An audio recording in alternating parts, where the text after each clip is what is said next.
Hey guys, tonight we journey back thousands of years to the banks of the Nile, to a civilization known for pyramids, pharaohs and gods that watched your every move. But behind the gold masks and grand temples lies a much harsher reality. Today we're asking, what would really happen if you lived just one day in ancient Egypt? Because let me tell you, the sun isn't the only thing that will roast you alive.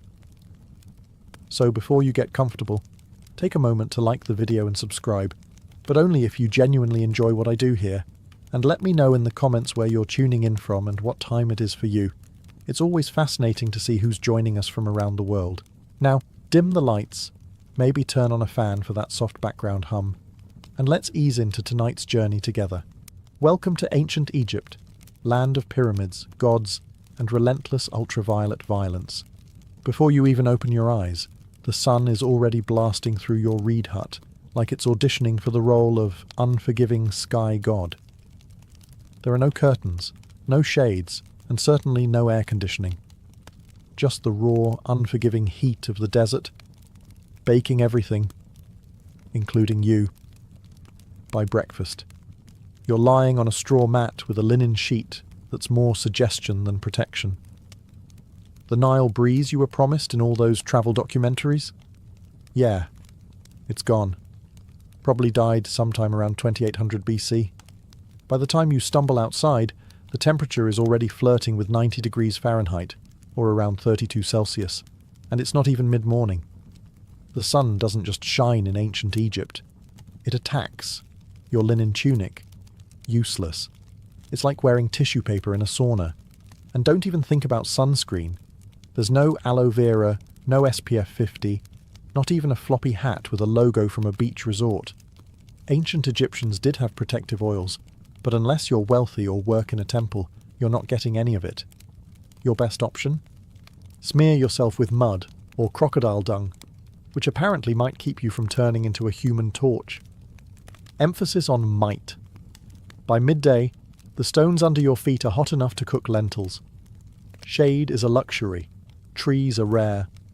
You might get a little relief hiding behind a mud brick wall, but even that wall is sweating by now. You, on the other hand, look like someone threw you into a clay oven and forgot to set a timer. And you better not complain. Ra, the sun god, is watching. And in ancient Egypt, the sun wasn't just weather, it was divine authority. The hotter the day, the more powerful Ra was feeling.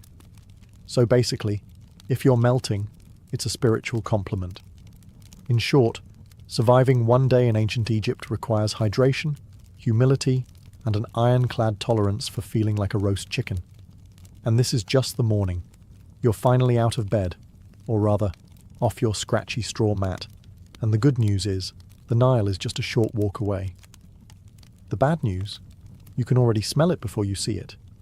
Yes, the mighty Nile, the life-giver of ancient Egypt, revered as sacred, the reason civilization here even exists. But let's be honest, it also smells like a fish market had a bad breakup with a swamp. The banks are buzzing with flies, frogs, and things that probably shouldn't have legs but do.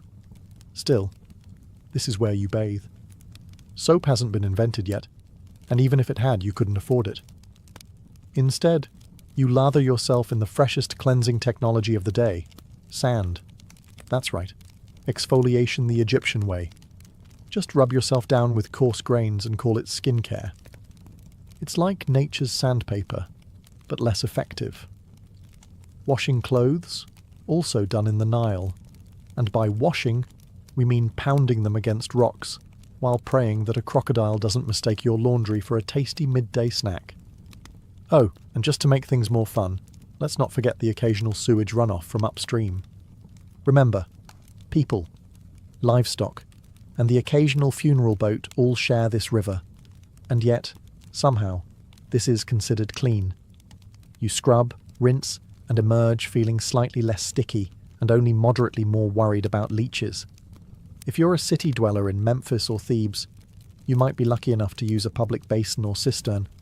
But for everyone else, it's Nile or nothing, and don't expect privacy. This is a public bathing space, shared by families, neighbours, livestock, and the odd ibis pecking around your ankles like it pays rent. Water jars are filled and balanced on heads, carried back to your mud brick house before the midday heat turns the clay into toast. It's a daily ritual, spiritual, necessary, and slightly traumatic. So yes, the Nile is sacred. It feeds you, cleans you, and quenches your thirst. But let's not pretend it's a sparkling oasis. In reality, it's part miracle, part biohazard, and all you've got. By now you've bathed in the crocodile-infested Nile, you've sandpapered yourself semi-clean, and your body feels like a baked fig. Time for breakfast, the most important and least glamorous meal of your ancient Egyptian day. Let's set expectations. There are no eggs Benedict, no fruit bowls, and absolutely no iced lattes. Breakfast in ancient Egypt is less of a culinary event and more of a tactical refueling operation. You sit on a low stool, if you have one, or just squat in the corner like everyone else. The centerpiece of your meal? Bread. Lots of it. Dense, coarse, and often as chewy as a leather sandal. It's made from emmer wheat or barley and baked in clay ovens that may or may not be shared by the local rats. And don't be surprised if there's sand in your slice. Not as a topping, just an uninvited ingredient from the grinding stones. A daily dose of minerals, you could say. Then comes the beer. But don't get excited. This isn't crisp, bubbly craft ale. This is thick, cloudy, lukewarm, liquid bread. More porridge than pint. It's packed with calories and vaguely fermented. A medieval smoothie with the faint taste of sour cereal and survival. Even children drink it. Not to be edgy, but because it's safer than water. At least the brewing process boils out the parasites, unlike the Nile, which we just discussed is basically a petri dish. If you're lucky, and we mean very lucky, you might get an onion or a few dried dates to go with your carbon foam combo. Protein? Only if someone caught a fish and didn't immediately eat it raw. And as you chew your rock-like loaf and sip your grain sludge, flies buzz around you like it's a buffet. Because it is. For them. You swat at them with one hand, hold your cup with the other, and try not to think too hard about the fact that this is likely the best meal you'll have today. Breakfast in ancient Egypt isn't about flavour. It's about function. It fuels your body just enough to survive until the next time someone hands you another sand-infused brick of bread. Bon appétit. You've had your gritty bread, your chunky beer, and just enough rest to call yourself functional. Now it's time to work. And trust me, ancient Egyptian labour makes modern burnout look like a spa day. Unless you're a scribe, priest, or royalty, which, let's be honest, you're not. Your job is pure muscle and dust. No air-conditioned cubicle. No coffee breaks. No ergonomic chairs. Just sweat, sand, and a constant risk of collapsing before noon. If you're a farmer, you'll be ankle-deep in Nile mud by sunrise, yanking weeds or planting barley under the eye of an overseer whose hobby seems to be yelling. You use wooden ploughs, crude sickles, and your bare hands. If your back hurts, congratulations, that means it's working. If you're a labourer, things get even more biblical. Imagine hauling multi-ton stones for temple construction under a blazing sun, while barefoot up ramps made of gravel and prayer. There's no OSHA here. You trip. That's a broken ankle and a shrug from the foreman. Working on tombs? That's another level of grind. You're hammering limestone, chiselling out burial chambers for people who'll get to rest longer than you ever will. And if you mess up a pharaoh's tomb, let's just say job security might involve a sealed chamber and a curse. And if you're a woman, you're not off the hook. Domestic work is also physical labour. Grinding grain, hauling water, weaving linen, caring for kids, and still helping in the fields. Your break is when the baby naps. For 7 minutes. While you prepare dinner. You eat on the go. You wipe sweat with your tunic. You keep moving, because slowing down means falling behind. And falling behind means someone else gets your grain quota and you get the blame. There's no clocking out. The sun is your supervisor. When it finally sinks behind the horizon, you crawl home, half alive, dust-caked, and dreaming of softer sandals and a less aggressive sun god. Work in ancient Egypt isn't just hard, it's endless. It's a full-body commitment to survival, day after day, until your body gives out or your overseer decides you're not worth feeding. And that's not even the worst of it. After sweating your soul out in the fields or quarry, you might be tempted to grumble. Maybe something small. A little, "this job stinks," or "why am I doing this again?" Stop. Right there. Because in ancient Egypt, complaining isn't just frowned upon. It's potentially treason. Why? Because your boss isn't just a ruler. He's a literal god. The pharaoh isn't some guy who got elected or born into a lucky family. He's the human embodiment of Horus, son of Ra, chosen by the heavens to rule over Egypt and keep Ma'at, divine cosmic order, intact. In other words, if the river floods well this year, thank the pharaoh. If it doesn't, well, maybe you didn't pray hard enough. Questioning his authority isn't just rude, it's blasphemy. Speaking ill of him could land you a date with a whip, a set of shackles, or an early trip to the underworld with none of your favourite burial goods. You see his face everywhere, on statues, temple walls, coins, even bread moulds. His name is chanted in rituals. His image is painted larger than everyone else's in every mural. That's not artistic exaggeration. That's law. And don't expect to ever see him. If you're a commoner, the closest you'll get is watching a golden bark float by during a religious festival. Blink, and he's gone.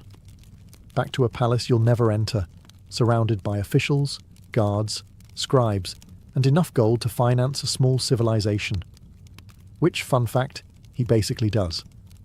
If you're lucky enough to work on a royal project, say, a tomb, a temple, or a statue the size of a mountain, you serve with divine joy. At least, that's what the state says. You say it too, because pretending you're honoured to carve stone for 14 hours a day is safer than the alternative. And don't even think about rebellion. Pharaohs crush uprisings faster than you can say, dynasty.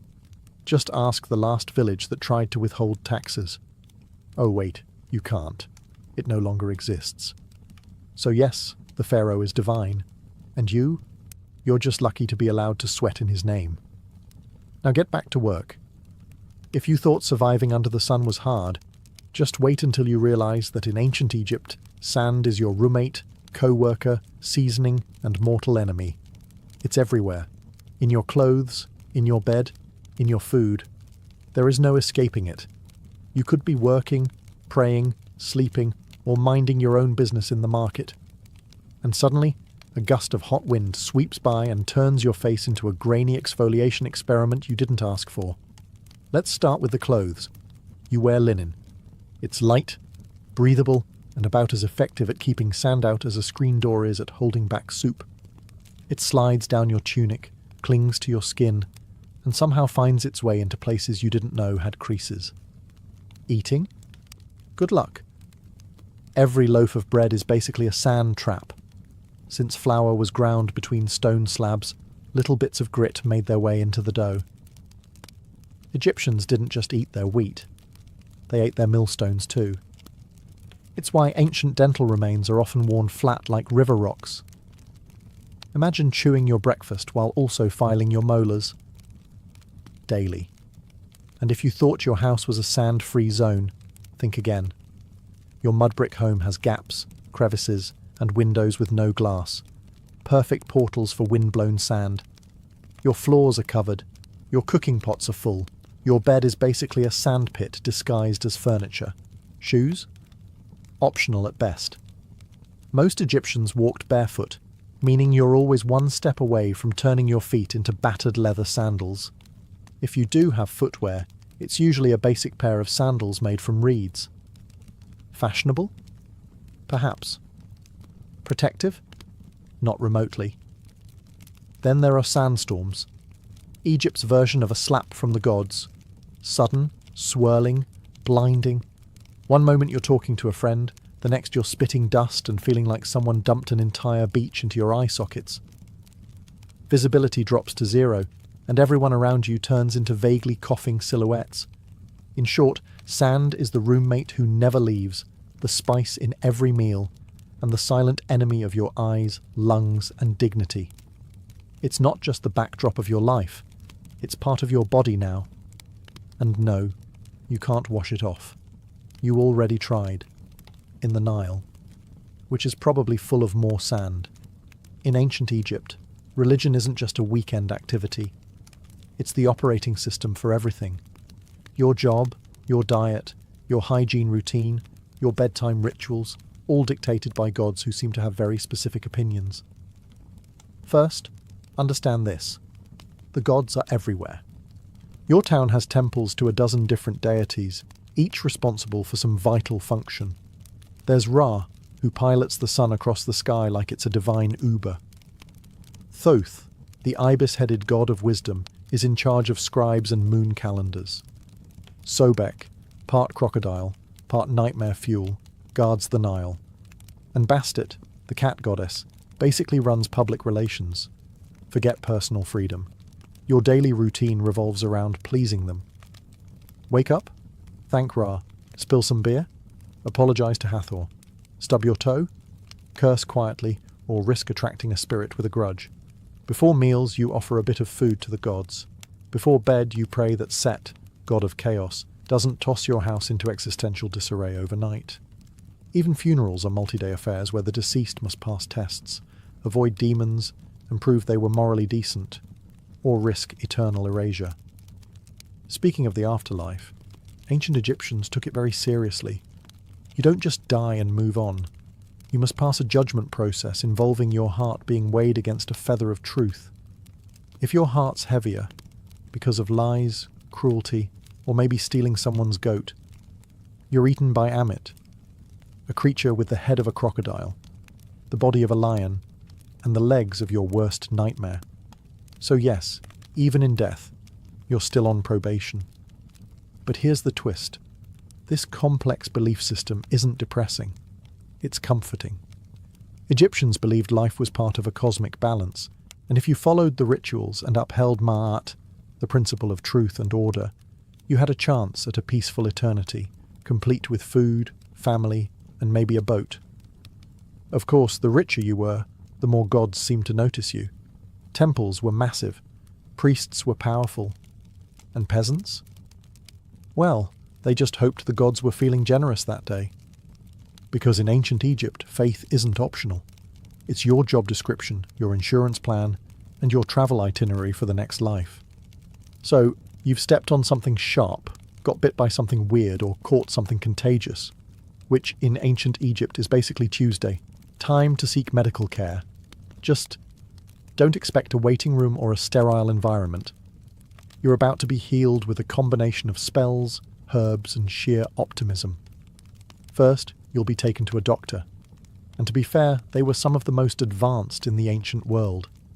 They had surgical tools, medical texts, and a decent understanding of anatomy. But here's the catch.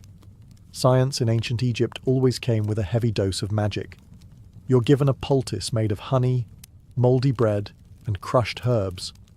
Honey actually is antibacterial, and mould has early penicillin properties. So it works? Sort of. But before applying it, the healer will chant a protective spell just to be safe, because you never know when your stomach cramps are actually the result of a spiteful ghost or an angry god. Have a headache? You might get a dose of crushed onions rubbed into your scalp while someone recites a hymn to Thoth. Got a cough? Let's smear cow dung mixed with dates on your chest and see what happens. Eye infection, time for a paste of lizard blood, ochre and beer, plus a prayer to Horus. Surgery? It did happen, sometimes. Abscesses were drained, bones were set, and wounds were stitched with linen thread. But there's no anesthesia. Just a sharp knife and a friend to hold your shoulders down while you scream into a mud brick pillow. Dentistry? Not great. Remember all that sand in the bread? Your teeth are worn down by your 20s. If one gets infected, your options are 1. Live with it. 2. Die from it. Or 3.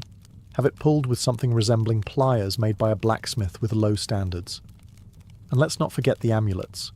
Whether you're giving birth, getting stitched up, or just sneezing too loud, A good doctor/priest will probably hang a charm around your neck, just in case the real issue is an invisible serpent spirit curled around your spleen. So yes, Egyptian medicine had its moments, but mostly, you'd better believe in the gods, because your band-aid is literally a prayer. Here's a plot twist most people don't expect. Ancient Egyptian women had more rights than many women in later civilizations. They could own property, run businesses, file for divorce, and even take a man to court. Sounds progressive, right? But before you pack your bags for a time-traveling girl boss vacation, hold up. Because while the legal status might impress you, the day-to-day reality? Not so glamorous. If you're a woman in ancient Egypt, you probably wake up before sunrise. You're grinding grain by hand, using a giant flat stone that chews through both wheat and your spine. Then it's off to haul water from the Nile, cook breakfast, care for children, manage the household, feed animals, and if needed, help in the fields. You're a one-woman workforce in linen. There's no me time, no spa days, and definitely no maternity leave. Childbirth is risky and painful. Midwives are helpful, sure, but there are no epidurals, no disinfectant, and no push playlists featuring relaxing harps. You give birth in a hot room with incense, prayers, and hopefully, not too much bleeding. Let's talk fashion. Linen dresses are light and breathable, but there's no underwear and no shoes. The sun scorches your skin, the sand grinds into everything, and the bugs think you're an all-you-can-eat buffet. Want makeup? Great.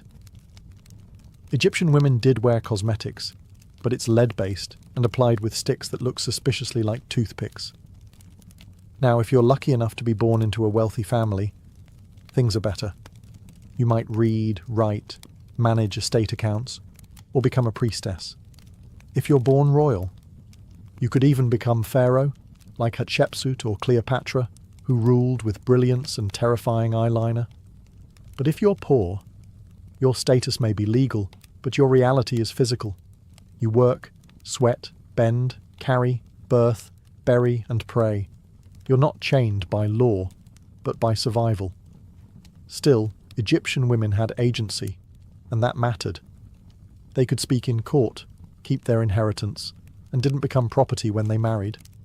Compared to many ancient societies, that's huge. So yes, Egyptian women had rights, but comfort?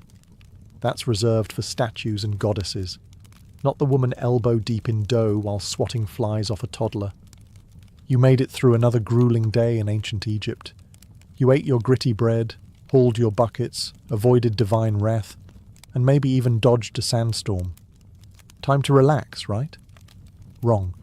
Because in ancient Egypt, your real test begins after you die. Death isn't the end. It's just the beginning of an incredibly bureaucratic, multi-phase journey through the underworld. And if you thought the labor overseer was strict, wait until you meet the gods of judgment. First, your soul takes a trip to the Hall of Ma'at. Here, before a tribunal of 42 deities, you must proclaim your innocence in what's basically the oldest legal deposition in history. You say things like, "I did not steal. I did not lie. I did not covet my neighbour's donkey," all while hoping the gods buy it. Then comes the heart test, literally. Your heart, believed to be the seat of the soul, is placed on a scale opposite the feather of Ma'at, the symbol of truth, justice, and balance. If your heart is heavier than the feather, well, that means you've lived a wicked life. Enter Amit, part lion, part crocodile, part hippo, all terrifying. She doesn't arrest you, she doesn't fine you. She eats your soul, destroying it forever. No afterlife, no second chances, just eternal non-existence, which, in a culture obsessed with eternity, is the ultimate punishment. And it gets better. You can doom yourself not just by actions, but by words. One wrong confession, one forgotten line during your judgment, and boom, spiritual obliteration. It's like an open book test where failure means getting devoured by a mythological death hybrid. If you do pass, congratulations. You get to enter the field of reeds, a peaceful, idealized version of Egypt where your soul lives forever. With boats, with crops, with family. and presumably with fewer sand fleas. But the stakes? Enormous. That's why Egyptians obsessed over tomb preparation, funeral rites, and magical texts like the Book of the Dead, a spiritual cheat sheet full of prayers, spells, and helpful tips like, don't insult the crocodile god. So yes, the afterlife might be beautiful, but only if you live your life very carefully. One curse word, one unpaid temple tax, and your next stop is lunch for Amit. Sleep tight. If there's one small mercy in ancient Egypt, it's this: linen. Blessed, breathable linen. Your entire wardrobe, and everyone else's, is made from this plant-based fabric. It's light, cool, and lets your skin breathe in the scorching heat. That's the good news. The bad news? That's pretty much where the comfort ends. Whether you're a farmer, builder, priest, or vendor, you're wearing the same outfit every day. For men, a short white kilt or loincloth. For women, a straight, sleeveless linen dress, sometimes held up by straps, sometimes not. If you're upper class, you might have pleats or beads or fancy patterns. If you're not, it's plain white or slightly greyish, depending on how long it's been since laundry day. Oh, and laundry day? You're hand-scrubbing your clothes in the Nile while hoping a hippo doesn't emerge mid-rinse. Underwear? Optional. Footwear? Also optional. Most people go barefoot. Sandals made from woven reeds or leather are reserved for special occasions or temple priests. So unless you're royalty, expect to spend your days with hot sand between your toes and possibly a sharp rock in your heel. Accessories? Absolutely. But mostly functional. Amulets for protection, necklaces to show status, and eye makeup made from powdered coal, which wasn't just for fashion. It helped reduce glare from the sun and supposedly warded off infections. Yes, even eyeliner had a job in ancient Egypt. But no matter how well you dress, the bugs don't care. Flies, gnats, mosquitoes, they treat your airy outfit as an invitation. You're walking through the day swatting constantly, rubbing on perfumed oils, and praying that your linen doesn't stick to you like a wet curtain the moment the sun reaches full strength. And of course your outfit doesn't change with the seasons, because Egypt doesn't really have seasons, just hot and slightly less hot. So your linen ensemble is basically your year-round uniform, whether it's 110 degrees or a chilly 70-degree evening. So yes, Egyptian clothing was light, elegant, and far more comfortable than what Romans would wear later. But don't let the breezy outfits fool you, because no matter how floaty your tunic feels, your life is still heavy with labour, heat, sand, and bugs that refuse to respect your personal space. You've survived another blistering Egyptian day, hauling bricks, dodging sandstorms, and praying your linen doesn't disintegrate mid-task. But in ancient Egypt, survival is always temporary, because no matter how tough you are, you probably won't live past 35. Let's break it down. If you make it past childhood, which is already an achievement considering infant mortality rates were sky high, you're thrust straight into adulthood by age 13. Marriage, work, and child rearing all start early, because honestly, you're running out of time. You might die from heat stroke, or an infected cut, or childbirth, or crocodiles, or scorpion stings, or bad bread. And forget antibiotics. If you get a fever, the best treatment is honey, herbs, and hoping the gods don't have other plans for your soul. But here's the twist. Egyptians weren't scared of death. They planned for it. In fact, they planned for it better than most people plan for retirement today. If you're rich, you commission a tomb, the ancient version of a 5-star eternity suite. You start saving up grave goods, jewellery, food offerings, perfumes, statues, even tiny servant dolls called shabtais to do your chores in the afterlife. Think of them as spiritual interns who work while you nap forever.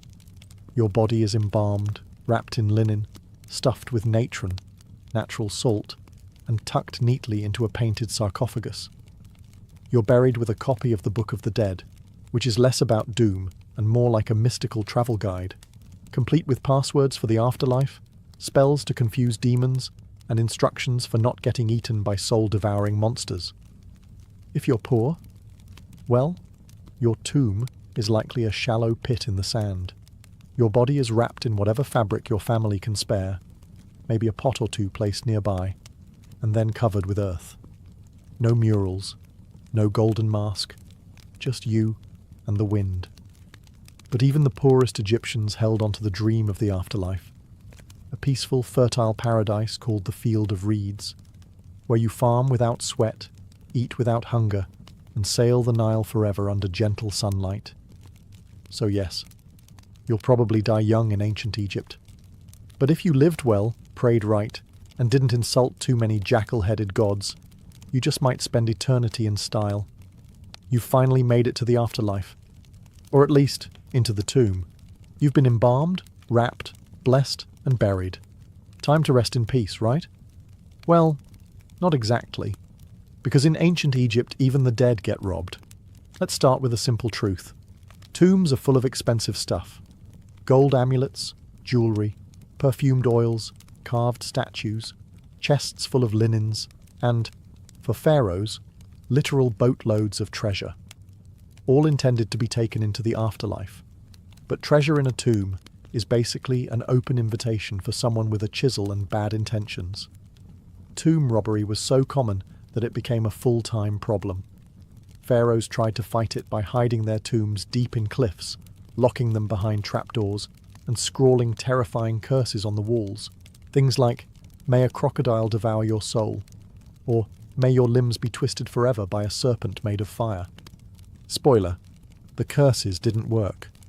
Grave robbers came anyway, at night in secret, with inside knowledge. Sometimes they were locals, sometimes they were corrupt workers who helped build the tombs. In some cases, even priests and guards were in on it. And the punishment for getting caught? Severe. Think public beatings, mutilation, exile, or death. But considering how valuable tomb goods were, especially gold and rare incense, the risk often seemed worth it. After all, the dead don't fight back. But it's not just the wealthy who got robbed. Even commoners' graves were disturbed. Poorer Egyptians might have been buried with a small pot of beer or a loaf of bread for the afterlife. That was still worth stealing.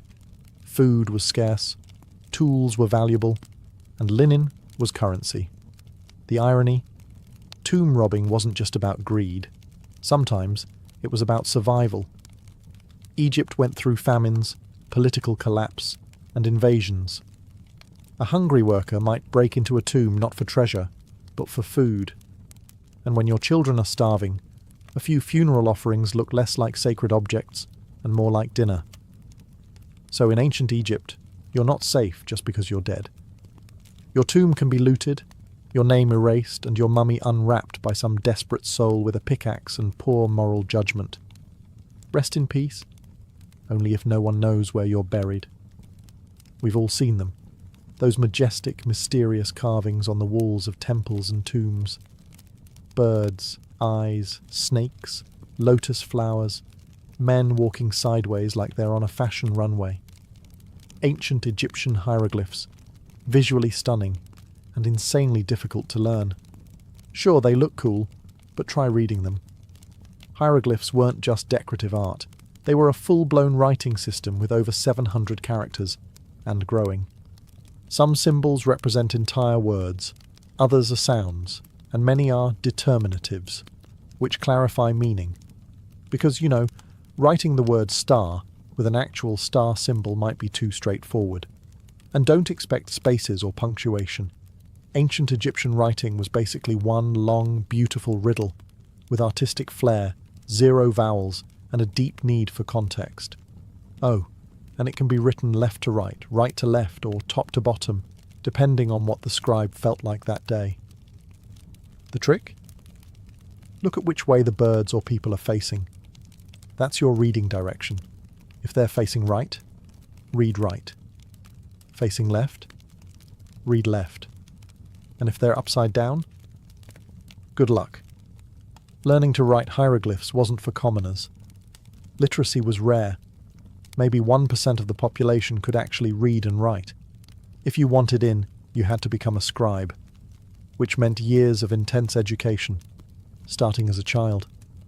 You'd memorize hundreds of symbols, copy endless scrolls, and practice so much that your hand probably curled into a claw by age 15. But the payoff? Huge. Scribes were respected, well-fed, and never made to haul bricks under the sun. Instead, they wrote tax records, court documents, letters, and religious texts. They were essential to society and protected from most manual labour. In a world where writing was power, scribes ruled quietly from the shadows. For the rest of the population, though, writing was something magical, literally. Hieroglyphs were believed to have sacred power. Writing someone's name preserved their soul. Erasing it, total spiritual annihilation. So yeah, spelling really mattered. So while hieroglyphs may look like ancient emoji, they're more like a linguistic Rubik's Cube wrapped in myth, math, and mystery. Beautiful? Yes. Easy to learn? Absolutely not. After 14 chapters of heat, hunger, sand, superstition, and backbreaking labour, it's time to ask the big question. Would you survive a single day in ancient Egypt? Let's be honest. Probably not. Sure, it's easy to romanticize the ancient world. Golden tombs, lotus-scented air, graceful hieroglyphs, gods with animal heads, and a thing for order and beauty. But behind the iconic monuments and stunning art was a world of brutal realities that spared no one but the elite. Your average Egyptian day started with a dirt floor, a cloud of flies, and the knowledge that if you didn't work, you didn't eat. You walked barefoot on blazing sand, hauled water, cooked over open fires, lived shoulder to shoulder with bugs, smoke, and livestock. You worried about disease, divine punishment, and whether a snake might slither into your sleeping mat. You had no toothpaste, no medicine, no retirement plan. And if you were lucky, maybe 2 changes of linen. You served a god king who could take your land with a decree, a climate that cooked your skin by noon, and a religion that required you to pass a literal divine test after death just to get into the good version of the afterlife. Let's also not forget the things you didn't have. No antibiotics, no sunscreen, no privacy, no plumbing, no painkillers, and no easy escape. Once you were born into your class, that was it. No promotions, no career changes, no finding yourself. You were either a scribe, a farmer, a labourer, a mother, a servant, or dead. And yet, for all this, the ancient Egyptians weren't miserable. They believed deeply in their gods, their purpose, and the beauty of life. They loved music, dance, food, family, and festivals. They joked, they painted. They imagined eternity with enough clarity to build stone monuments that still stand today. But for a modern person, without your air conditioning, your filtered water, your Advil, your sneakers, and your smartphone, you'd fold before the second sandstorm hit. So no, you wouldn't last a day in ancient Egypt. But that's okay, because they lasted thousands of years. And maybe, just maybe, that's why we still talk about them. In the heart of ancient Teotihuacan, one pyramid refuses to be forgotten. Its surface is adorned not with peaceful symbols of faith or gentle gods, but with snarling, open-mouthed stone serpents, dozens of them. They jut out from the temple's facade as if frozen in mid-strike, fangs bared, eyes wide. This is the temple of the feathered serpent, known to many as the Temple of Quetzalcoatl. But unlike most temples that reach for the sky with reverence, this one feels different. It feels predatory. From the moment you approach it, there's an eerie sense that you're being watched. The stone serpent heads aren't mere decoration. They were warnings, symbols of divine wrath. And beneath their gaze, something horrific once unfolded. Excavations over the past few decades have revealed something that archaeologists didn't expect. Hidden beneath the temple's base were not just ceremonial offerings, but something far more disturbing, human remains. And not a handful. Over 200 bodies, many of them decapitated, hands bound behind their backs. Young men, warriors perhaps, buried in groups, ritual sacrifices arranged with mathematical precision. Some were buried with obsidian knives at their sides, others with necklaces made of human teeth, or jewellery crafted from jawbones. They weren't simply thrown into the ground, they were deliberately placed in positions of symbolic significance. It's clear, this was no mass grave. It was a message, a divine transaction carved into stone and sealed with blood. But what kind of belief system justifies such horror? Who demanded so many lives be taken at once? The Temple of the Feathered Serpent wasn't just a religious building.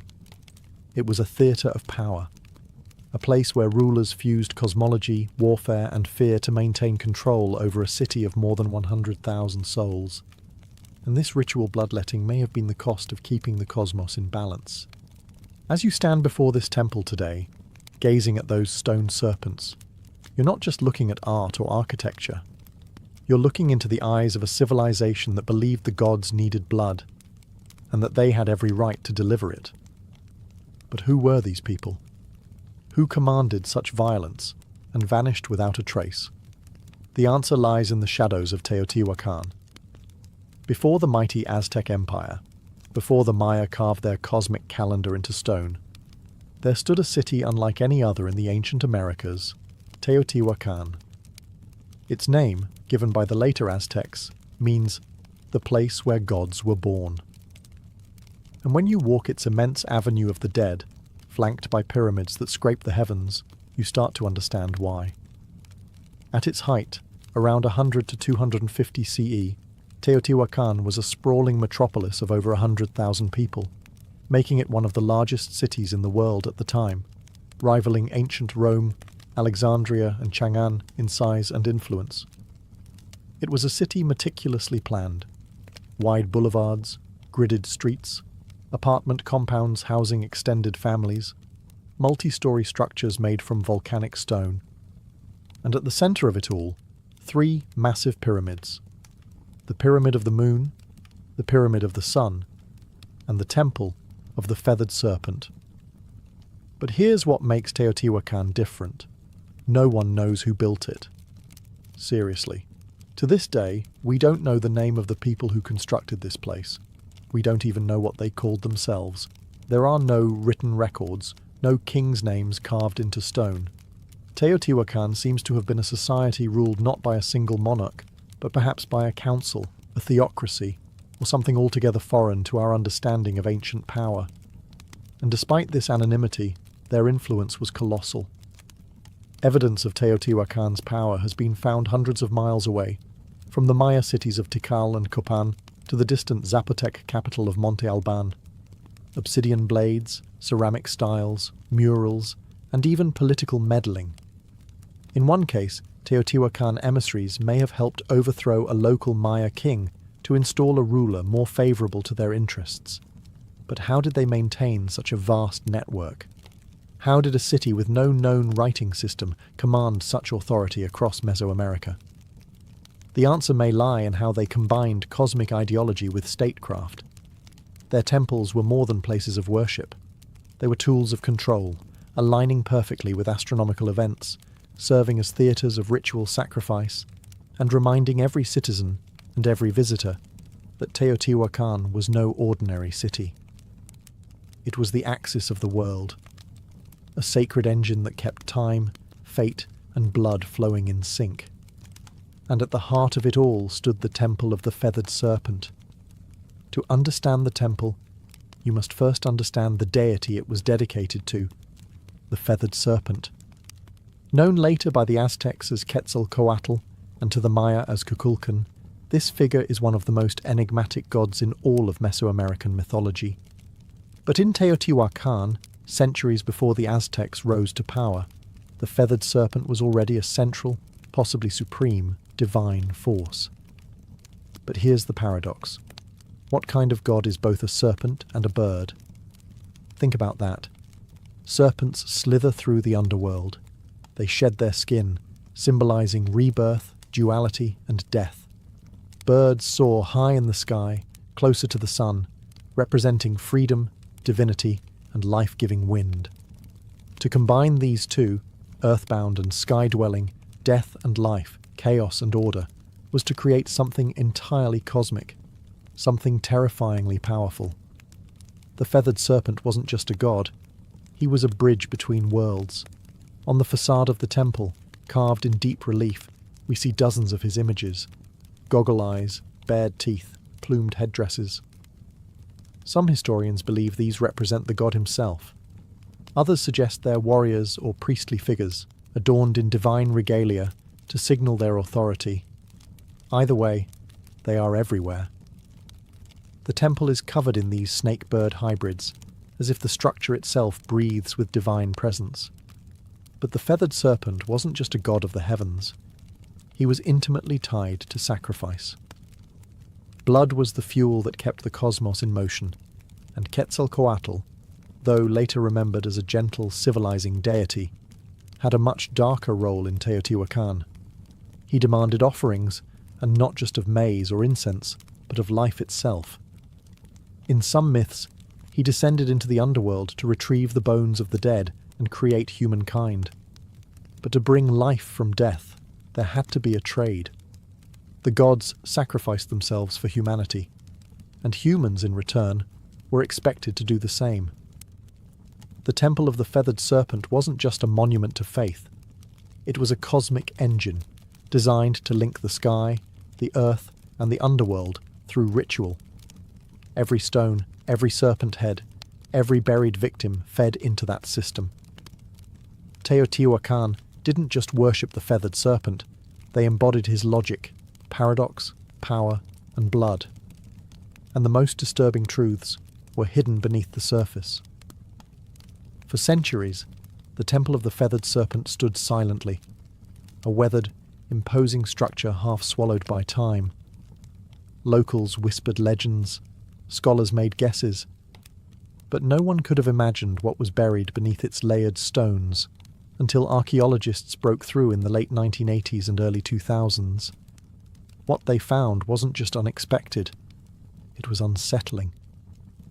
Hidden beneath the temple's foundations were a series of long-sealed chambers and pits, each filled with carefully arranged human remains. These weren't the messy results of war or disease. These were deliberate sacrifices, systematic, ritualistic, cold. The victims, numbering over 200, were young men, many between 15 and 25. Some wore necklaces made of human jawbones. Others had their hands tied behind their backs. A few were decapitated. Obsidian knives, sharp and black as night, were scattered nearby. The unmistakable tools of ritual slaughter. And this is where it gets darker. The arrangement of the bodies followed geometric and symbolic patterns. They weren't buried randomly. They were placed in quadrants, cardinal directions, possibly to mirror the cosmos. Even the number of bodies mattered. It wasn't just about death. It was about meaningful death. Offerings surrounded the victims: jaguar bones, serpents, exotic shells from the distant Gulf Coast, figurines, and obsidian blades that had never been used in battle. This wasn't punishment. It was a gift. These young men, most likely warriors, had been selected not to die in disgrace, but to die as part of something transcendent. To the Teotihuacanos, the very act of building a temple may have required human sacrifice. It was as if every stone had to be consecrated with blood, every layer raised only after an offering had been made. The deeper you dig, the more sacrifice you find. In one chamber, archaeologists discovered elaborate tunnels filled with mercury and mica, materials associated with the underworld. The floor glimmered like water. Was this a symbolic passage to the land of the dead? A mirror of the night sky? The more they excavated, the more it felt like the temple was not built on top of death, but constructed to encase it. The blood didn't stain the stone by accident. The stone was meant to hold the blood. And all of it was for the gods. Look closer at the Temple of the Feathered Serpent, and you'll notice something strange, something unnerving. It doesn't just sit on the landscape. It aligns with the universe. Teotihuacan wasn't built randomly. The entire city was laid out along precise cosmic axes. Its central avenue of the dead runs at a 5-degree angle off true north. Not a mistake, but a deliberate shift, possibly to align with the setting of the Pleiades star cluster or the sun on specific ritual dates. The Temple of the Feathered Serpent sits directly along this avenue, locking it into a grand celestial blueprint. But why? What were they trying to align with? Archaeologists and archaeoastronomers have debated this for decades. Some suggest the temple lines up with the equinox sunrise. Others argue it connects to Venus, the planet most sacred to Mesoamerican civilizations, often associated with war, sacrifice, and rebirth. When Venus rose or set, wars were declared, offerings made, and temples activated with ritual fire. Even the temple's dimensions seem intentional. The repetition of the number 7, the number of visible planetary bodies, appears in its step platforms. There's symmetry, rhythm, and a stunning understanding of both earthly math and cosmic cycles. And beneath the surface, more clues. In 2003, archaeologists uncovered a tunnel beneath the temple. Not a crude passage, but a deliberately constructed subterranean world. The walls were once covered in powdered pyrite, a shimmering mineral that would have reflected light like starlight. Combined with mercury pools and mica-lined walls, the tunnel seemed designed to replicate the cosmos itself. To walk through it would be like travelling through the Milky Way, a symbolic journey to the underworld, or perhaps to rebirth. Was this temple not just a place of sacrifice, but a cosmic machine? A portal that aligned earth, sky, and the spirit realm? Some scholars believe Teotihuacano saw time as circular, not linear. Every ritual, every building, every sacrifice wasn't a one-time event. It was part of an eternal cycle. Death leading to renewal, sacrifice fueling rebirth. The temple's alignments may have helped predict celestial movements, coordinate harvests, and more importantly, time when to offer blood. The Temple of the Feathered Serpent wasn't just looking at the stars. It was trying to speak to them. The Temple of the Feathered Serpent wasn't just a spiritual beacon, it was a political weapon. Its very design was meant to overwhelm, to intimidate, to remind every viewer, local or foreign, who held the reins of power in Teotihuacan. Imagine standing in its shadow 1,800 years ago. You, a visitor from a smaller city-state, would arrive at the Avenue of the Dead, already awestruck by the sheer scale of Teotihuacan. But when you reached the Temple of the Feathered Serpent, you'd freeze. The serpent heads stare at you, their fangs bared. Jaguar symbols growl from the stone. The plaza ahead once held massive gatherings, not just for celebration, but for public ritual. You might even witness a sacrifice. The ruling elite of Teotihuacan understood something crucial. Fear is power, and nothing stirs fear like divine wrath.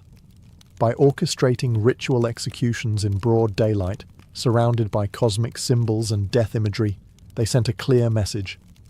The gods are with us, and we are not afraid to feed them. But this wasn't chaos. This was theatre. Priests in feathered headdresses and obsidian masks would chant, dance, and spill blood, turning cosmic myth into political performance. It wasn't just about pleasing the gods. It was about reminding everyone watching that the city's rulers had direct access to the divine. They alone could open the heavens or summon rain, protect the people, or destroy their enemies. Even the architecture helped reinforce this propaganda. From the temple's upper tiers, leaders could look down upon the plaza. They controlled not just the narrative, but the very physical space in which it unfolded. The people looked up, at the gods, at the rulers, at the sacrifices, and knew their place. And for outsiders, Teotihuacan didn't need to conquer with swords. It conquered with symbols. Visiting dignitaries would carry home tales of awe and terror. They would speak of the feathered serpents, the endless avenues, the blood rituals that lit the sky red. In a world where gods ruled through fear, Teotihuacan positioned itself as their chosen mouthpiece, and the Temple of the Feathered Serpent was the loudest voice of all. At its peak, Teotihuacan was the heartbeat of Mesoamerica, a city of fire and stone, of gods and blood, a city that seemed destined to last forever. But around the year 550 CE, something changed. Something broke, and the silence that followed was as chilling as the temple's stone serpent heads. The fall of Teotihuacan was not loud and glorious. It was gradual, then sudden. Signs of strain began appearing decades earlier, signs that the cosmic engine was faltering. Evidence points to a long period of drought, crop failure, and social unrest. The very systems that had sustained this grand city, centralized power, religious dominance, cosmic order, began to crack under pressure. And then came the fire. Archaeologists have uncovered widespread burn layers across elite compounds, temples, and administrative buildings, including signs of violent destruction at the Temple of the Feathered Serpent. What's strange is that the lower-class residential areas were mostly untouched. This wasn't an external invasion. This was an uprising, a rebellion, possibly from within. The very people who once watched sacrifices in awe may have risen against their priest-kings. The Temple of the Feathered Serpent, once a symbol of divine authority, was ransacked. Sculptures were defaced, fires were set, ritual spaces were desecrated, and then silence. Teotihuacan wasn't completely abandoned overnight, but it lost its soul. Trade networks collapsed. Artistic production ceased. The great rituals stopped. The ruling elite disappeared. The temple no longer spoke. And yet, the mystery only deepened. Because while the city faded, its memory endured. Centuries later, the Aztecs arrived in the Valley of Mexico and stumbled upon its ruins. They were awestruck. They believed gods had built this place. They named it Teotihuacan, the place where gods were born. They built their own myths around its pyramids, revering it as sacred ground, even as they had no idea who its original builders were. To them, the Temple of the Feathered Serpent was not a ruin. It was a relic of divine truth. But the irony remains.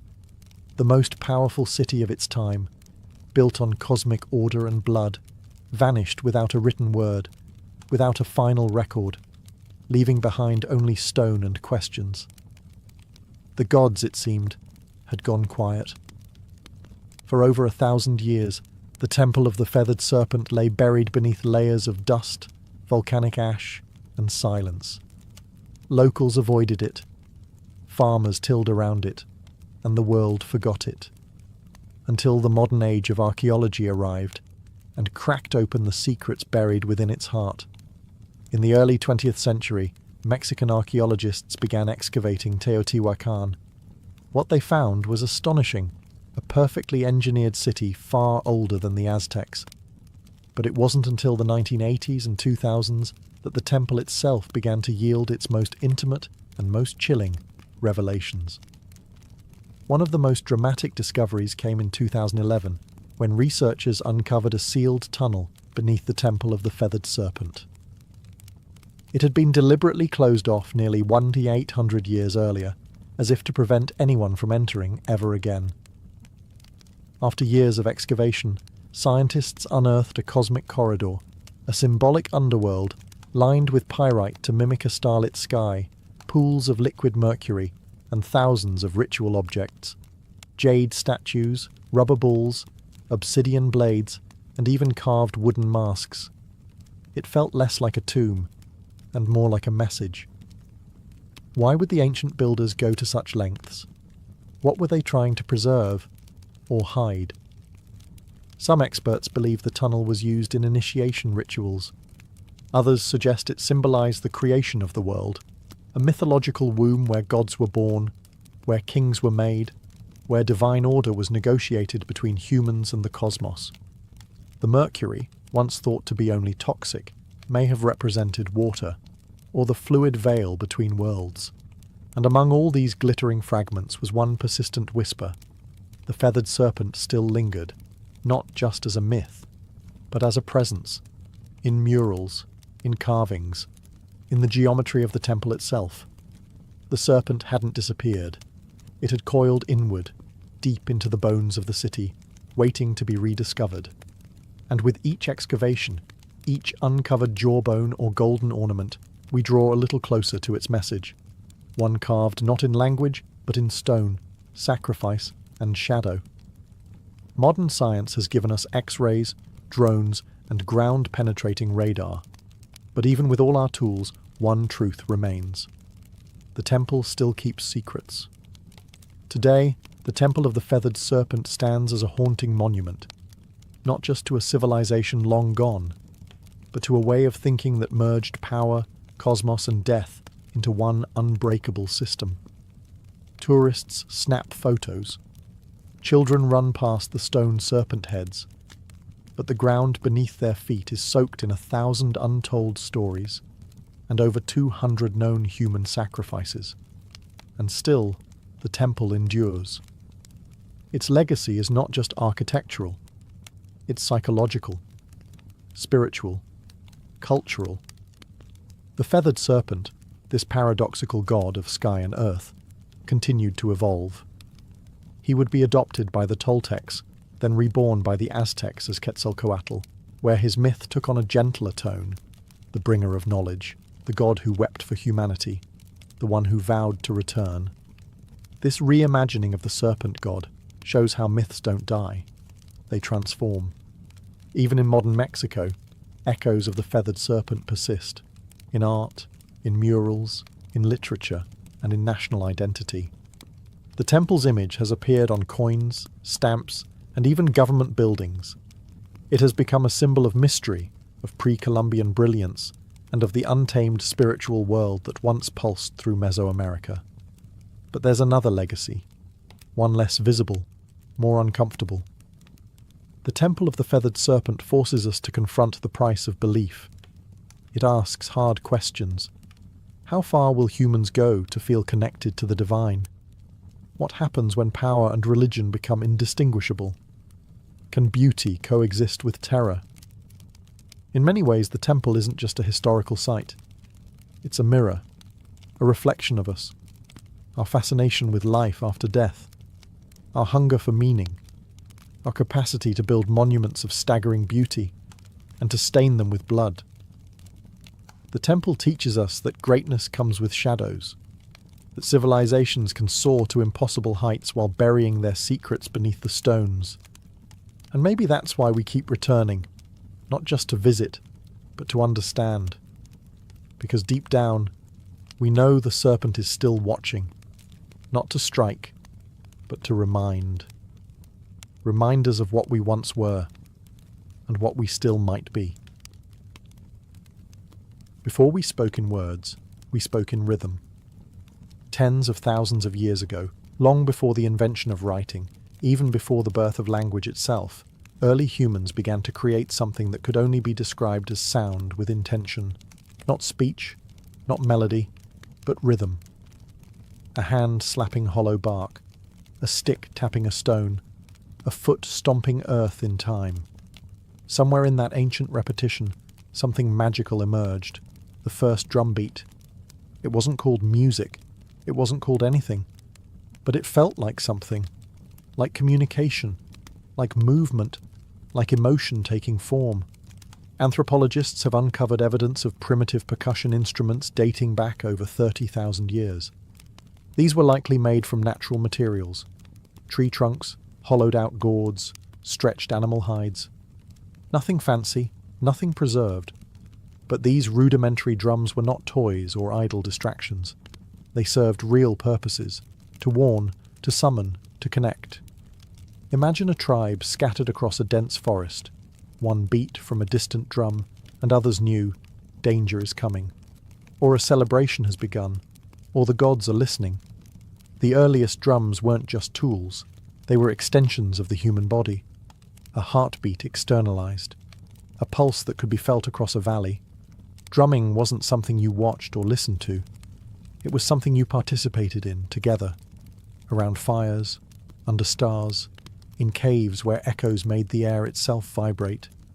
These ancient rhythms became a language of emotion, joy, grief, warning, hope, all expressed not in syllables or symbols, but in patterned sound. Before the first flutes were carved, before string instruments were dreamed of, the drum was already alive, anchoring us in time, giving shape to ritual, and uniting individuals into tribes. In that way, the drum became humanity's first instrument, and perhaps its first form of collective identity. No matter where on earth people lived, they created something to strike, something to beat, something to mark the moment. Because even when we had no words, we had rhythm. And that rhythm was everything. In the cradle of early human civilization, drums were not just instruments. They were sacred voices. Every tribe, every culture, every corner of the earth developed its own rhythm. But the purpose was nearly universal, to commune with the unseen. In Africa, where some of the world's earliest drums emerged, rhythm was deeply intertwined with life, death, and ancestry. The djembe, carved from a single tree and wrapped in goatskin, was believed to contain three spirits: that of the tree it was carved from, the animal whose skin gave it voice, and the craftsman who brought it to life. Played in circles, the djembe didn't just accompany rituals, it was the ritual. Then there were the talking drums, capable of mimicking human speech through pitch and tone.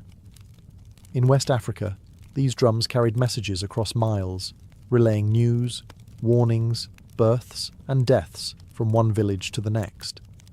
Long before the telephone, humans were already drumming their messages through the landscape. Across the oceans, Native American tribes treated the drum as a living entity. It was the heartbeat of Mother Earth, played in ceremonies to honor ancestors, summon healing, or guide the souls of the dead. The large powwow drum, played by a circle of drummers, was both a musical and spiritual engine, a communal pulse that aligned humans with nature and spirit. In Australia, the Aboriginal people used clapsticks and percussive stomps in the sacred Dreamtime, a mythic era of creation. In the Arctic, Inuit shamans struck frame drums to enter trance states, seeking visions or communicating with spirits during long, dark winters. These weren't performances. These were acts of survival, healing, storytelling, and connection. To drum was to remember. To drum was to belong. And always, it was communal. Drums brought people together into sacred circles, synchronizing hearts and intentions. No sheet music, no stage, just bodies moving, hands striking, souls stirring, all unified by rhythm. It didn't matter where on earth you stood. If you heard a drum in the distance, you knew. Something sacred was happening. Something that words alone could never express. From sacred circles to bloody battlefields, the drum has always spoken. Sometimes with comfort, and sometimes with command. As human societies evolved into kingdoms and empires, drums transformed into tools of domination, instruments of order, and weapons of fear. The earliest armies didn't have radios or megaphones. They had drums. In ancient China, massive drums called bo were struck to coordinate troops across vast terrains. With a single resonant boom, commanders could signal a charge, retreat, or flanking maneuver. These drums weren't just loud, they were strategic. Each rhythm meant something specific, and trained soldiers knew how to listen, even through the chaos of battle. In Mesopotamia, temple drums were used to announce rulers and summon the public. But in times of conflict, they echoed through city walls, terrifying enemies with a deep, relentless thunder. It wasn't just percussion, it was psychological warfare. When the Romans marched, they brought with them the tympanum, a frame drum used in processions and by cults like that of Cybele. Though not a battlefield instrument in the way horns and standards were, it carried symbolic power, a sound of empire, discipline, and order. But no army wielded drums quite like the Ottomans. Their meta bands, the world's first known military orchestras, unleashed an overwhelming storm of drums, cymbals, and horns before battles. The relentless pounding of curse, giant kettle drums, and davul, double-headed bass drums, struck terror into the hearts of enemy forces. Some European accounts describe soldiers freezing in panic before even seeing the Ottomans, paralysed by sound. Drums also enforced power off the battlefield. In royal courts across Asia, Africa, and Europe, drum ensembles announced arrivals, marked coronations, and underscored political rituals. To beat a drum was to declare, "Power is present." Even enslaved people in the Americas used drums as tools of resistance. On plantations, rhythmic communication kept culture alive and helped orchestrate secret rebellions. The drum, even under oppression, refused to be silenced. So whether it signaled divine right, military discipline, or raw fear, the drum has always carried a message. This is who rules. This is who marches, and this is the rhythm of power. As civilizations branched out across continents, so too did their rhythms, evolving in form, purpose, and philosophy. In the East, drums became tools of precision, spirituality, and ceremony. In the West, they leaned into military power and eventually orchestral grandeur. Two worlds, two paths, one heartbeat. In India, the drum became a sacred instrument of divine language. The tabla, with its crisp tones and fluid grace, was used in classical music and devotional performances, but it was more than accompaniment. It was conversation. Each stroke had a name, a meaning, a syllabic identity. Indian drumming wasn't just percussive. It was spoken poetry, trained over decades. The tabla player was not just a musician, he was a linguist of rhythm. In Japan, the taiko drum emerged as a ceremonial giant. Played in Shinto rituals, theatre and war, taiko required not just technical skill, but physical discipline. The drummers moved with martial precision, their stances grounded like warriors. In festivals, the booming taiko echoed through mountain valleys, believed to drive away evil spirits and call the gods down to earth. Meanwhile, in Indonesia, the kendang drum led the hypnotic flows of gamelan orchestras, guiding dancers and musicians in sacred temple ceremonies. These rhythms were layered, interlocked, and celestial, a sonic reflection of cosmic harmony. Across the world, in Europe, drums had a different story. They were largely utilitarian during the medieval period, signalling soldiers, marking time, enforcing discipline. It wasn't until the Renaissance and Baroque eras that drums began to enter formal music. Even then, they were kept in the background, timpani thundering beneath royal fanfare or echoing in grand cathedrals. In this divergence, you see two philosophies. The East saw rhythm as art and spirit, something tied to breath, chant, and meditation. The West saw it as structure and force, a tool to rally, march, and measure. But both understood the drum's core power, to shape time, to dictate pace, to elevate ritual, to connect humans in ways that transcend language. East or West, sacred or strategic, the drum remained central. Always listening, always speaking. From mountaintop temples to jungle clearings, from desert fires to candlelit cathedrals, drums have always had a place where the human meets the divine. Long before organized religion took root, rhythm was already a sacred language, a way to pray, to summon, to transcend. In Africa, drums were not just instruments, they were spiritual beings. In Yoruba traditions, for example, the bata drum was used to communicate with the orishas, gods and ancestral spirits. Drummers weren't performers, they were priests. The rhythms they played were encoded prayers, inviting the gods to descend and dance among the living. Each pattern had a purpose, each beat a direction. In Hinduism, the drum appears even in the hands of gods. The deity Shiva, in his form as Nataraja, dances the cosmic dance of creation and destruction with a small hourglass-shaped drum in hand, the damaru. Its beat represents the pulse of the universe itself. From silence to sound, from void to form, the drum is a divine heartbeat. In Buddhism, The ritual frame drum is used in monastic chants and meditation ceremonies. Its slow, soft strikes guide breath and awareness, acting like a metronome for the soul. It's not loud. It's not aggressive. It simply reminds the practitioner to return, again and again, to the present moment. Across the Americas, indigenous tribes use drums in vision quests, sweat lodges, and healing ceremonies. The beat is constant, steady, mimicking the rhythm of the womb, helping participants enter trance states or connect with ancestral spirits. In these spaces, the drum doesn't just accompany prayer, it is the prayer. Even within Christianity, where rhythm was often subdued, the drum still found a sacred role. In gospel traditions, particularly in African American churches, drums became a means of praise and power, a heartbeat behind voices lifted in devotion, a reminder of struggle, hope, and divine rhythm in every life. No matter the faith, the ritual, or the God invoked, the drum has been there, not as decoration, but as a vessel for energy, intention, and the mysteries we cannot speak. Because when words fail in worship, rhythm remains, and the divine always listens. For thousands of years, drums were solitary instruments, one body, one sound, one purpose. But in the heart of the industrial age, something revolutionary happened. In factories, streets, and music halls, percussion was reimagined.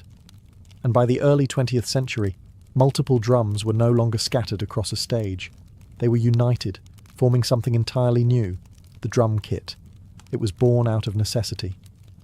In the late 1800s, military and theatre bands required several percussionists to play bass drum, snare, cymbals, and woodblocks, each handled by a different person.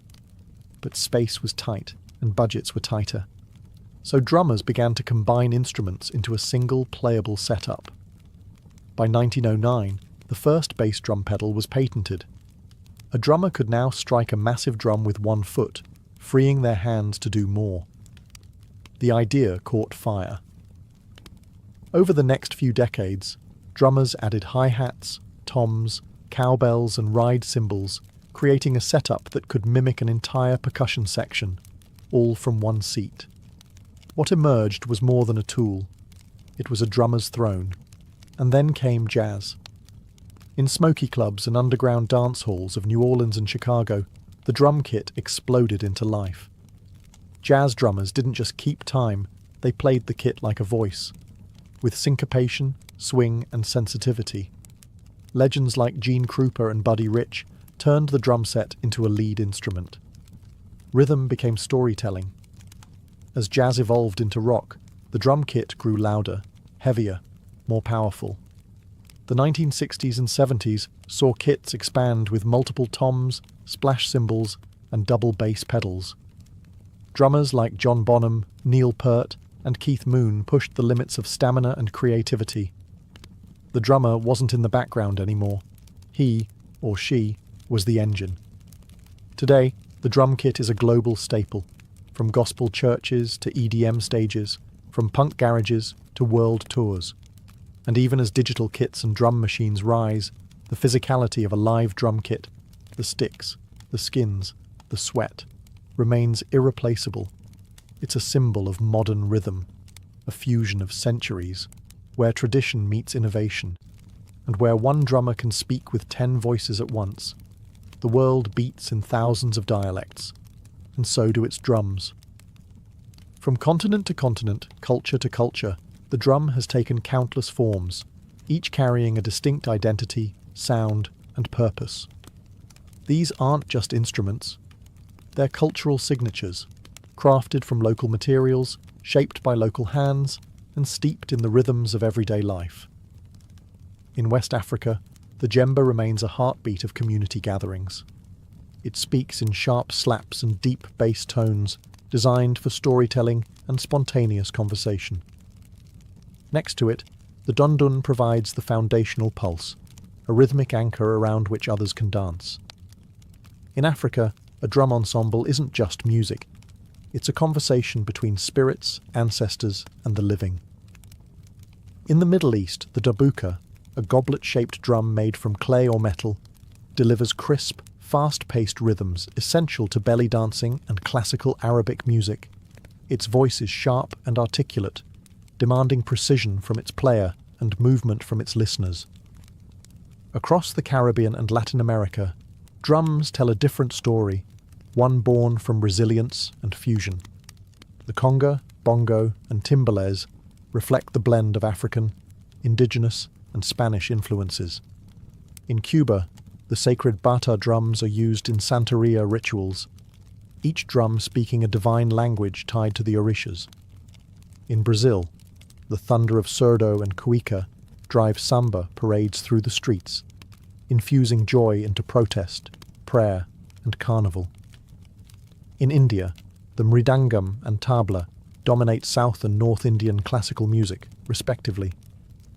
These drums are so precise, they are tuned to pitch, blurring the line between rhythm and melody. Each finger movement matters, each stroke carries centuries of tradition. Then there's the frame drum, one of the oldest in human history, appearing in everything from Persian daf to Irish bodhran, from shamanic tools to folk ensembles. Played with fingertips, mallets, or brushes, it's proof that even simplicity can be sacred. What unites them all? Purpose. Whether guiding dance, healing, ritual, or revolution, each drum reflects the soul of its people. Their rhythms carry geography, history, and identity. The global drum family isn't just diverse, it's universal, because no matter where you go, the earth still echoes with rhythm. As the 20th century drew to a close, the sound of drums began to change, not in rhythm, but in texture. The physical gave way to the programmable. The sweaty palms, the wooden sticks, the calloused fingertips, all began to share space with circuits, pads, and software. The age of digital drums had arrived. It began in the 1970s with primitive drum machines. Early devices like the Rhythmicon and Roland CR78 that used analog circuits to simulate basic beats. At first, they sounded robotic, even awkward. But musicians saw something else: consistency, control, and endless possibility. Then came a revolution. In 1980, Roland released the TR-808, a drum machine so iconic its deep booming kick and crisp snare would go on to define entire genres. Hip-hop, techno, electro, and trap were all born in part from its synthetic pulse. It was no longer about mimicking acoustic drums, it was about creating new sounds entirely. As digital audio progressed, so did the tools. Electronic drum kits like the Roland Fee drums allowed drummers to play naturally while triggering thousands of sampled or synthesized tones. Artists could now rehearse silently, record without microphones, and switch drum kits with the press of a button. And with computers came digital audio workstations, DAWs, like Ableton, FL Studio, and Logic. Now, anyone with a laptop could build complex rhythms, layering kicks, snares, hi-hats, and sub-bass into vast sonic architectures. Finger drumming on MIDI pads became an art form of its own. Some feared this shift meant the death of traditional drumming, a replacement of human feel with cold precision. But that didn't happen. Instead, hybridity emerged. Acoustic drummers began integrating triggers and samples into their kits. Producers started layering human-played drums with machine beats. The organic and the synthetic found a groove together. Digital drums didn't erase the past. They reimagined it. And today, we live in a world where a single person in a bedroom can build rhythms once requiring entire orchestras, where ancient grooves from Africa, Asia, and the Americas can be sampled, twisted, and given new life in neon-lit dance floors. The tools have changed, but the purpose remains the same: to move bodies, to shape time, to make silence speak. Across every era, every empire, and every evolution in technology, one thing has never changed. The drum remains our oldest and most enduring voice. From ancient fire circles to modern concert halls, from sacred rituals to digital dance floors, The drum has never been just about music. It's about connection, to ourselves, to each other, to something bigger. It is the heartbeat we all share. Not metaphorically, literally. Because even before we're born, nestled in the womb, the first rhythm we ever hear is that of our mother's heart. Steady, safe, alive. And when life begins, we chase that rhythm forever. The drum has been our companion through joy and war, through worship and protest. It has marched beside kings and risen with rebels. It has echoed through temples and subway tunnels. It speaks in every language, because it is a language. One that bypasses thought and speaks directly to the body, the bones, the blood. In moments of grief, we drum to mourn. In moments of ecstasy, we drum to celebrate. And in the quiet spaces in between, we drum to remember who we are. Today, percussion continues to evolve. You can find handpan street musicians weaving new age rhythms on city corners, indigenous communities preserving ancient drumming traditions against all odds, stadium drummers rallying crowds in unison, children banging pots and pans with instinctual joy. Even artificial intelligence is learning rhythm, but no algorithm can replicate the human soul behind a single imperfect beat. Because rhythm is not just counted, it's felt. And maybe that's why the drum has outlived empires and trends. Because deep down, we all crave the anchor of time, the shared pulse that tells us we are here, together now. No matter how advanced our instruments become, or how virtual our experiences grow, there will always be something profoundly grounding about skin on skin, stick on hide, hand on wood, a beat, a breath, a beginning. The drum is not a relic of the past. It is a reminder that we were always meant to move in rhythm, to listen, to feel, to play. And as long as humanity endures, the drum will never be silent. Before Manhattan became a forest of glass and steel, it was an island of shadows, not cast by towers, but by church steeples and sloping rooftops. In the early 1800s, the skyline barely existed. The city clung to the southern tip of the island, a dense sprawl of brick townhouses, timber-framed shops, and dirt-packed roads. Buildings rarely climbed beyond 5 or 6 stories. Not because ambition was lacking, but because gravity had the final say. The taller the building, the more weight it carried, and with stone and brick, height came at a steep price. The walls had to be thicker at the bottom to support the upper levels, leaving less room inside and requiring enormous foundations. To build high was to build heavy, and heavy didn't make financial sense. So the city grew horizontally, spreading northward along a grid that had been planned in 1811, one of the boldest urban blueprints of its time. But underneath that grid, beneath the layers of cobblestone and soil, Manhattan held a secret weapon: bedrock. Deep, dense and unwavering, the granite spine that ran beneath the island would one day support some of the tallest structures in human history. But for now, it lay quiet, untouched, waiting. Life in early Manhattan was noisy but grounded. Commerce bustled in the harbour, ships lined the piers, and horses clattered through narrow streets. The economy grew, immigration surged, and the island swelled with energy. But still, the city hugged the ground. The sky remained untouched. The only real vertical statements were churches, Trinity Church being the most prominent. Its spire, completed in 1846, rose over 280 feet, and for a time it was the tallest structure in New York. But even that was more symbol than skyline. What no one knew then was that the skyline's future wouldn't be shaped by stone or wood, but by iron, steel, and vision. And it wouldn't be limited by the ground. It would rise far above it. Manhattan wasn't yet a city of towers, but the stage was being set. The island was ready. The dream was forming. And soon, the skyline would begin to stretch. For centuries, gravity was the greatest architect in Manhattan. It kept buildings short, cities flat, and human ambition tethered to the earth. But in the mid-19th century, two breakthroughs would break the skyline wide open. One lifted people, the other lifted buildings. The first came in 1852, when an inventor named Elisha Otis unveiled his revolutionary safety elevator. In a dramatic demonstration at the New York Crystal Palace, Otis stood on a platform suspended high above a crowd. He ordered the rope to be cut. The crowd gasped, but the platform didn't fall. A hidden mechanism locked the lift in place. With that single breathtaking moment, Otis changed the rules of height.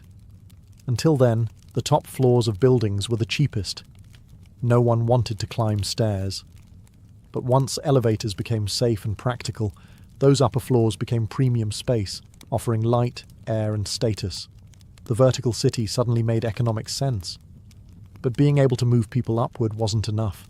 Buildings still relied on load-bearing walls, which grew thicker and more cumbersome the higher they went. That's where innovation number 2 arrived: the steel skeleton. In the 1880s and 1890s, engineers began using steel frames to support the weight of buildings, allowing exterior walls to become thin curtains rather than heavy structural anchors. This method, known as steel frame construction, gave architects a new freedom: build as high as the frame could handle. Suddenly, height was no longer a risk, it was a strategy. The technology had arrived, the materials were here, and Manhattan, with its solid bedrock and booming economy, was the perfect canvas. The island's tight geography encouraged vertical thinking, and its status as a financial capital meant that everyone, from banks to newspapers, wanted their name visible in the clouds. The elevator made the sky accessible. The steel skeleton made the sky buildable. Together, they didn't just change architecture, they redefined what a city could be. Now, the race would begin, not outward, upward. By the late 19th century, New York City was no longer content to sprawl. It wanted to soar. The ground was full, the streets were packed, and the only place left to build was up. With steel frame construction and the elevator now established, Manhattan became a proving ground, and the skyline, a battlefield for ambition. The first shots were fired in the 1890s. In 1890, the New York World Building, home to Joseph Pulitzer's newspaper empire, rose 20 stories above Park Row. It was the tallest office building in the world, briefly. Not to be outdone, the Park Row building claimed the title next in 1899, standing at 391 feet. Each new tower was a declaration, not just of wealth, but of vision. To build higher was to announce, "We are the future." Soon, the skyline began to sprout with steel giants. The Singer Building, completed in 1908, stood at 612 feet, becoming the tallest building in the world, and the first structure to surpass the height of the spire of Trinity Church, which had held the record for over 50 years. But even that wouldn't last. In 1913, the Woolworth Building took the crown. Designed by architect Cass Gilbert and funded in cash by retail magnate Frank W. Woolworth, it rose 792 feet, over 55 stories, in a soaring display of neo-Gothic beauty. Dubbed the Cathedral of Commerce, the Woolworth wasn't just tall, it was majestic, an architectural sermon about America's rise as a modern power. But this wasn't just architectural competition, it was branding warfare. Corporations and institutions vied for the tallest, most distinctive buildings, towers that would etch their names into the sky. Every new height was a headline, every silhouette a symbol. The skyscraper became the ultimate billboard, permanent, imposing, impossible to ignore. And beneath it all, the rhythm of progress beat relentlessly. Steam shovels dug foundations into granite. Riveters hammered steel day and night. Immigrants and ironworkers balanced on beams hundreds of feet in the air with no harnesses, only grit and resolve. The skyline was no longer theoretical. It was real, and it was rising. As the 1920s roared through Manhattan, the skyline began to dance. Not just climb. This was the era of Art Deco, a time when architecture wasn't only about height, but style. The Jazz Age poured elegance into steel and stone, and New York's buildings became icons of movement, light, and energy. The most dazzling of them all was the Chrysler Building. Completed in 1930, it stood 1,046 feet tall, briefly becoming the tallest building in the world. Commissioned by car magnate Walter Chrysler, the tower wasn't just a monument to corporate success. It was a symphony of design. Its stainless steel spire, built in secret and hoisted into place overnight, shimmered in the sun like a crown. Ornamental eagles, modelled after hood ornaments, jutted from the corners like guardians of the future. With its curves, chevrons, and machine-age detailing, the Chrysler Building didn't just scrape the sky, it seduced it. But the race wasn't over. Just a few blocks away, another titan was rising, the Empire State Building. Completed in 1931 during the depths of the Great Depression, it soared to 1,250 feet, stealing the title from Chrysler and holding it for nearly 40 years. Built in just 410 days, with thousands of workers labouring through wind, snow, and steel dust, the Empire State wasn't just a building, it was a message. New York endures.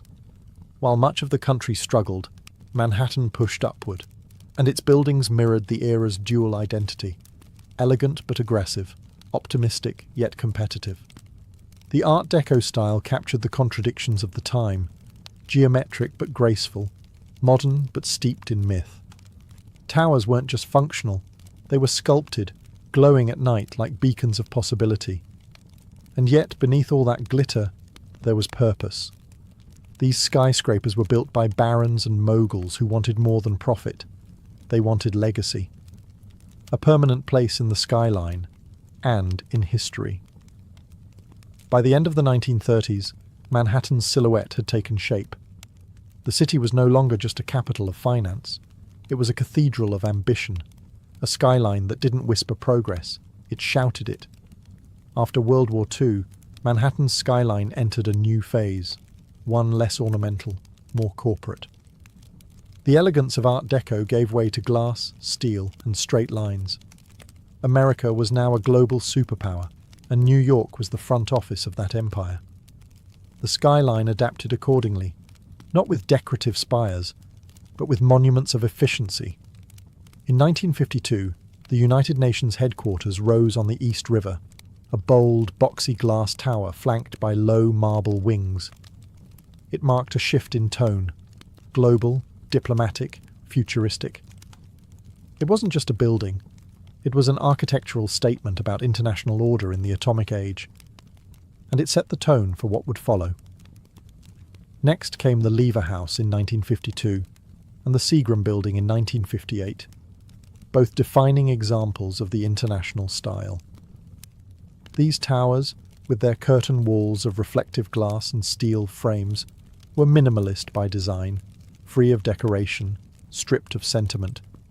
They didn't look like cathedrals or castles. They looked like machines, precise, modern, and ruthlessly practical. The Seagram Building, designed by Ludwig Mies van der Rohe, was especially influential. Its bronze-tinted glass, uniform grid, and open plaza introduced a new kind of urban presence, not to impress with flourishes, but to project order, discipline, and power. This was corporate architecture at its peak, cold, beautiful, and authoritative. As businesses boomed, so did the skyline. Midtown became the hub for America's major corporations, banks, media companies, law firms. These new skyscrapers didn't compete for beauty. They competed for square footage, for location, and for presence on the horizon. Gone were the soaring spires and gargoyles.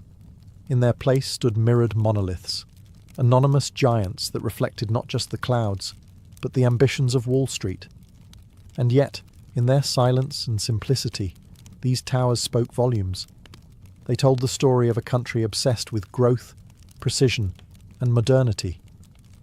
They defined the corporate era, shaping the look and feel of cities across the globe. But even amid all this glass and steel, one thing remained true. The skyline was still a symbol. Only now it whispered power, rather than shouted beauty. By the late 1960s, New York was already a vertical masterpiece, but it still had room to dream bigger. That dream took shape at the southern tip of Manhattan, where a pair of identical towers would soon alter the skyline forever. They were bold, controversial, and unlike anything the world had ever seen. They were the twin towers of the World Trade Center. Conceived as a hub for global commerce, the World Trade Center project was overseen by the Port Authority of New York and New Jersey. Architect Minoru Yamasaki designed the buildings with a radical minimalist approach. Vertical lines, aluminum cladding, no setbacks. Each tower would rise over 1,160 feet, dwarfing every building before them. The ambition wasn't just architectural, it was ideological, a statement of global connectivity, a new temple for capitalism. Construction began in 1966. To make room, an entire neighborhood, Radio Row, was raised. The foundations required a revolutionary technique known as the slurry wall, allowing engineers to build deep into the soft riverbed while holding back the Hudson. It was one of the most challenging engineering feats of its time. When completed in 1973, the Twin Towers weren't universally loved. Some critics called them sterile or boxy. Others mourned the loss of the ornate towers of the past. But to many, the towers were pure presence, bold, confident, and commanding. They didn't dance with the sky like the Chrysler. They didn't taper like the Empire State. They stood firm, twin pillars of certainty and scale. More than just buildings, the World Trade Center became an international symbol of business, of unity, of American might. People came from around the world to visit the observation decks, to dine at windows on the world, or simply to stare up in awe from the plaza below. For nearly 3 decades, the Twin Towers dominated Lower Manhattan. They anchored the skyline, giving it symmetry and gravitas. And while other cities built taller structures, none carried the iconic weight of those 2 towers rising side by side. The skyline had changed once again. This time, not with ornament or artistry, but with monumental ambition. On the morning of September 11th, 2001, the Manhattan skyline changed forever, not by cranes or construction, but by violence and smoke.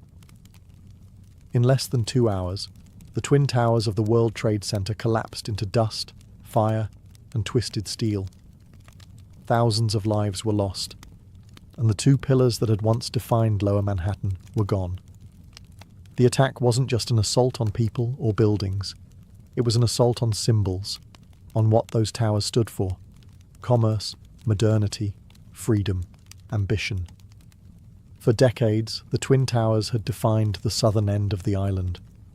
Their clean, monolithic forms had become visual shorthand for New York itself. Now, that skyline was fractured. In the days and weeks that followed, Lower Manhattan became a wound, open, smouldering, raw. Where once there had been height and light, there was only absence. And that absence echoed. Photographs of the skyline looked hollow. The familiar silhouette was broken, and the space that had once pulsed with global energy became known as Ground Zero. For the first time in a century, Manhattan wasn't building up. It was mourning. The city grieved, but it also endured. Steelworkers, firefighters, police officers, and volunteers poured into the site, not to construct, but to recover. Rubble was cleared. Lives were honoured. Silence replaced the clang of iron. In a city always rushing forward, this was a forced pause. A long breath held in collective pain. But even in sorrow, New York did what it had always done. It looked up. Discussions about rebuilding were complicated, emotional, political. What should take the place of the towers? Should anything rise again? Could the skyline be restored without erasing the loss? For years, the hole in the ground remained, a reminder of what was and what was taken. It became sacred space. And yet, slowly, plans emerged. Designs were drafted, cranes returned, steel returned. Not to erase the tragedy, but to create something new beside it. But before anything was built, one truth stood clear. The skyline was no longer just a symbol of power or ambition. It had become a memorial, a silhouette shaped by both triumph and tragedy. And the story wasn't over. In the aftermath of devastation, a city known for speed, ambition, and movement paused. Not to surrender, but to reimagine. Rebuilding the Manhattan skyline after 9/11 wasn't just a matter of architecture, it was a matter of identity. What would rise in place of the Twin Towers? Could anything? The answers came slowly. In 2003, a design by architect Daniel Libeskind was selected for the new World Trade Center site. It wasn't just about height, it was about healing, memory, and renewal. The plan would blend commercial space with public memorials, parks, transportation, and light. It wasn't a return to what had been. It was a statement of what could be. At the heart of it all stood a new tower. One World Trade Center, originally called the Freedom Tower. Rising from the northwest corner of Ground Zero, it would become the tallest building in the Western Hemisphere at 1,776 feet, a number chosen to echo the year of America's independence. But this wasn't just about patriotism. It was about defiance, about reaching up, again, despite loss. Construction began in 2006, and in 2014, One World Trade Center opened its doors. Clad in shimmering glass and standing like a crystal obelisk, it didn't try to imitate the past. It offered something new, reflection, both literal and symbolic. The building changes with the sky, glowing, darkening, disappearing, depending on the light. It is presence without arrogance. Beside it, the 9/11 Memorial opened in 2011. Two deep voids where the original towers once stood, each with a continuous waterfall and the names of the fallen etched into bronze. It's not just part of the skyline, it's part of the city's soul. The new skyline took years to take shape. Other towers rose, 3 WTC, 4 WTC, and 7 WTC, each one sleek, modern, and purposeful. Together, they represent not just a city rebuilt, but a city transformed. New York didn't just replace what was lost, it evolved. It honoured the past while building for the future. And in doing so, it reminded the world of something deeply American and deeply human. You can knock a city down, but you can't keep it from rising. Today, the Manhattan skyline is more than a collection of buildings. It is a living symbol of ambition, of resilience, of the American dream itself. No other silhouette in the world carries so much weight.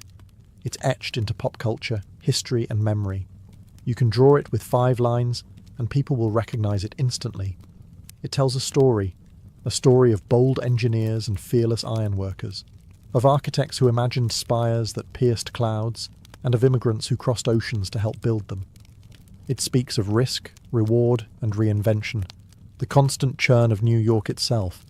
It has never been finished, and it never will be. The skyline is alive, always changing.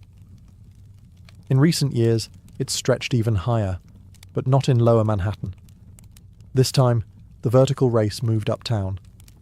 Along Billionaires Row, super slender residential towers like 432 Park Avenue, Central Park Tower, and 111 West 57th Street now rise like needles above Midtown. These skyscrapers are feats of engineering, pencil-thin, wind-tested, and made for the ultra-wealthy. Critics call them sky-piercing expressions of inequality. Others see them as marvels of modern ambition. Meanwhile, in Hudson Yards, an entirely new neighbourhood has appeared, with gleaming glass towers, public art, and corporate headquarters rising where rail yards once sprawled. The skyline now stretches farther west, evolving with the city's changing needs and ambitions. But even as it grows, the skyline holds its past tightly. The Empire State Building still glows at night, the Chrysler still gleams at sunrise, and One World Trade Center stands solemn and proud. The skyline remembers what came before, even as it reaches for what's next. More than any monument or statue, it is the skyline that defines New York, not just in form, but in meaning. It is a place where humanity dared to build upward, again and again, through booms, busts, wars, and wounds. A city of millions, reflected in steel and glass. It doesn't just mark where the city ends, it marks where dreams begin. Because in Manhattan, the sky has never been the limit, it's just the next floor.